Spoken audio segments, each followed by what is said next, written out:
નમસ્કાર, યલગાર ન્યૂઝમાં આપનું સ્વાગત છે। જોઈએ આજના મુખ્ય સમાચાર। જંગલ જમીન અમને હક આપો, જંગલ જમીન અમને હક આપો, જંગલ જમીન અમારો હક છે, જંગલ જમીન અમારો હક છે, જંગલ જમીન અમારો હક છે, જંગલ જમીન અમારી પાસે પુરાવા છે। નવાગામ આરએફ વિસ્તારમાં વન વિભાગની કામગીરી સામે ખેડૂતોનો ઉગ્ર વિરોધ। તપાસ અને કાર્યવાહી નહીં થાય તો ગાંધી ચિંધ્યા માર્ગે આંદોલનની ચીમકી। છોટાઉદેપુર તાલુકાના નવાગામ તથા આસપાસના વિસ્તારના ખેડૂતો અને ગ્રામજનોએ નવાગામ આરએફ રિઝર્વ્ડ ફોરેસ્ટ વિસ્તારમાં વન વિભાગ દ્વારા ચાલી રહેલી કામગીરી સામે ગંભીર આક્ષેપો સાથે જિલ્લા કલેક્ટરને આવેદનપત્ર આપી તાત્કાલિક તપાસ અને કાયદેસરની કાર્યવાહી કરવાની માંગ ઉઠાવી છે। ગ્રામજનોએ રજૂઆતમાં જણાવ્યું છે કે નવાગામ આરએફ વિસ્તારમાં વર્ષોથી સ્થાનિક આદિવાસી ખેડૂતો ખેતી અને જીવન નિર્વાહની પ્રવૃત્તિઓ કરતા આવ્યા છે, છતાં હાલમાં વન વિભાગ દ્વારા ગ્રામજનોને કોઈ પૂર્વ જાણકારી કે ગ્રામસભાની મંજૂરી વિના ખાડા ખોદવા, વૃક્ષારોપણ અને અન્ય કામગીરી હાથ ધરવામાં આવી રહી છે, જેના કારણે ખેડૂતોમાં પોતાની જમીન, હકો અને રોજગાર અંગે ભારે ચિંતા તથા અસંતોષ ફેલાયો છે।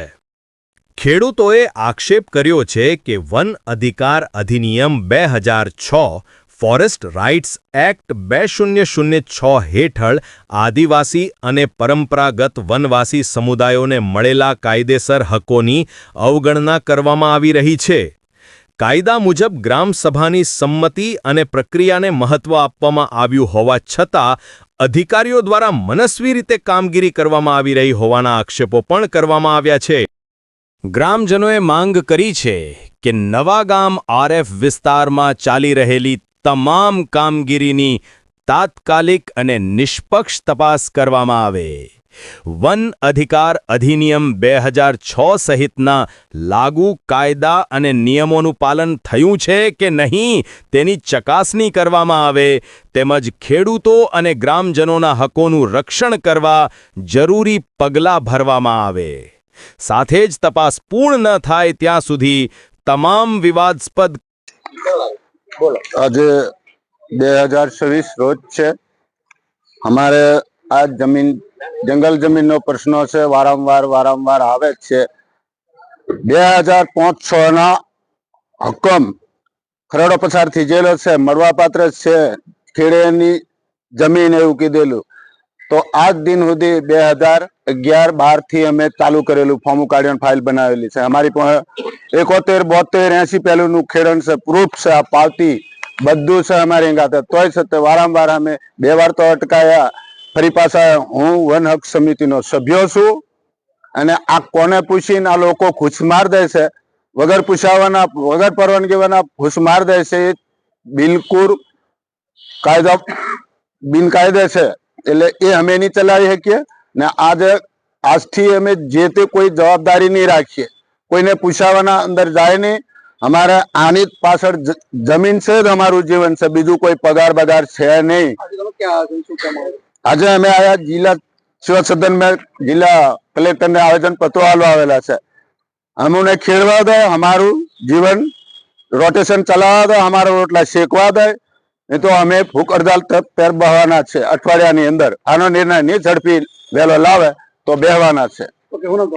મારું નામ રાઠવા જાગીરભાઈ ભદ્યાભાઈ, ગામ નવાગામ, છોટાઉદેપુર तालुको जिलो पण छोटाउदेपुर। रोज અમે છોટાઉદેપુર કલેક્ટર કચેરી में आवेदन पत्र આવ્યા છે। અમારા બાપ દાદાની જંગલની જમીન ની અમારી પાસે પ્રૂફ આધાર છે। જંગલ ખાતાવાળાઓને વારંવાર અમે રજૂઆતો કરીએ, દરેક જગ્યાએ અમે આવેદન પત્ર આપીએ કે જ્યાં સુધી અમારી ફાઇલો પ્રાંત કક્ષાએ પેન્ડિંગમાં પડેલી છે એ દાવાઓનું નિરાકરણ નહીં આવે ત્યાં સુધી અમારા ગામમાં પ્લાન્ટેશન કરવાનું બંધ રાખો। પણ જ્યારે આ જંગલ ખાતાવાળાઓ અમને ધાક ધમકી આપીને આ જગ્યા પર અમને વારંવાર પ્લાન્ટેશનનું કામ ચાલુ કરી રાખ્યું છે।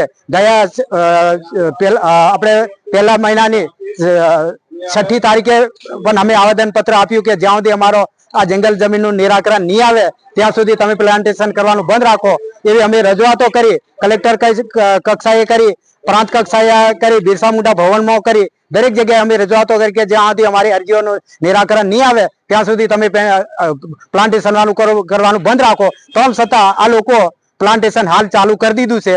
તો અમારે એવી માંગ છે કે આ વહેલામાં વહેલી અમારી આ જે પ્રાંત કક્ષાએ ફાઇલો છે એનું નિરાકરણ નહીં આવે ત્યાં સુધી તમે પ્લાન્ટેશનનું બંધ કરો અને અમારો જ્યાં સુધી આ મુદ્દો ધ્યાનમાં લે ત્યાં સુધી આ પ્લાન્ટેશનનું બંધ કરો એવી અમે આવેદન પત્ર કલેક્ટર કક્ષાએ આપવા આવેલા છે.